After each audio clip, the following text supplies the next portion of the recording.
আমার বলার অধিকার আছে, আমার যাওয়ার অধিকার আছে, আমার আসার অধিকার আছে, আমার কাজটি করার অধিকার আছে, আমার কথাটা বলার অধিকার আছে। So, এগুলা যে আমরা বলছি আমার যাওয়ার অধিকার আছে, আমার বলার অধিকার আছে, আমার এটা হওয়ার অধিকার আছে, আমার লেখার অধিকার আছে, আমার ওইখানে যাওয়ার অধিকার আছে। So, এগুলা যে বলি এগুলা জাস্ট আমরা আমাদের স্ট্রাকচার নাম্বার 71 আর ক্লাস হলো মেবি 64। ঠিক আছে, সো আমরা এই স্ট্রাকচারটি ব্যবহার করে আমরা বলতে পারি have has the right two, মানে অধিকার আছে।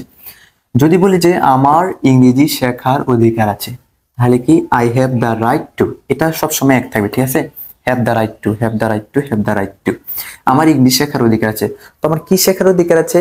ইংরেজি। তাহলে শেখা, কি শেখা? ইংরেজি শেখা। Have the right to learn, শেখা ভার্ব কি লার্ন, তাহলে I have the right to learn. কি শেখা? ইংরেজি, তাহলে কি ইংলিশ, ইংলিশ। যদি বলি যে বাংলা, তাহলে কি এখানে বাংলা দিয়ে দিব।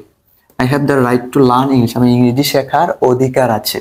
এখন যদি বলি যে আমার বলার অধিকার আছে, আমার সঙ্গে বলি যে এখানে আমার বলার অধিকার আছে, সো এটা জাস্ট বলতে পারি I have the right to talk. ঠিক আছে, আমাকে আমার এখানে কথা বলার অধিকার আছে।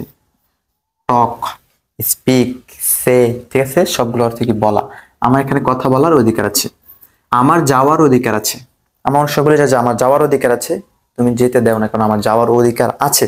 সো আমরা বলতে পারি জাস্ট কি I have the right to গো। ঠিক আছে, গো। টু এর পর বারোর সাথে কি কিছু হয় না। ঠিক আছে, জাস্ট ভার্বের বেস ফ্রম, মূল ফ্রম, ভার্ব ওয়ান। ঠিক আছে, টু টক। আমার যাওয়ার অধিকার আছে, I have the right to go.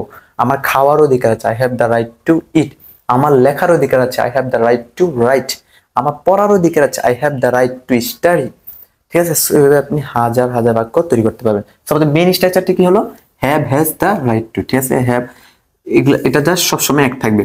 I have the right to learn English, আমার ইংরেজি শেখার অধিকার আছে। যদি বলি তার ইংরেজি শেখার অধিকার আছে, তাহলে কি হি হবে। হি হ্যাভ হবে না, এই যে এখানে হয় এটা হবে, নয় এটা হবে, অবলিক দিয়ে রাখছি। তো হি এর সাথে কি হয়? হ্যাজ হয়। ঠিক আছে, হি এখানে দেব has. He has the right to learn English, তার ইংলিশ শেখার অধিকার আছে। সো এভাবে চেঞ্জ করে সবগুলো চেঞ্জ করবেন।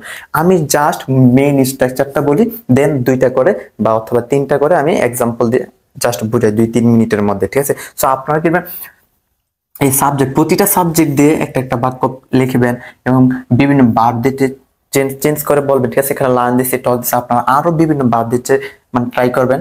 ঠিক আছে, সো বেশি বেশি লিখবেন, বেশি বেশি পড়বেন, বেশি বেশি প্র্যাকটিস করবেন। যত বেশি প্র্যাকটিস করবেন তত বেশি বলতে পারবেন। ঠিক আছে, the more you read the more you learn. Okay, so আমাদের ক্লাসটি আজ এতটুকুই। ক্লাসটি মেবি 64 নাম্বার স্পোকেন ক্লাস। ঠিক আছে, সো দেখা হবে নেক্সট ভিডিওতে।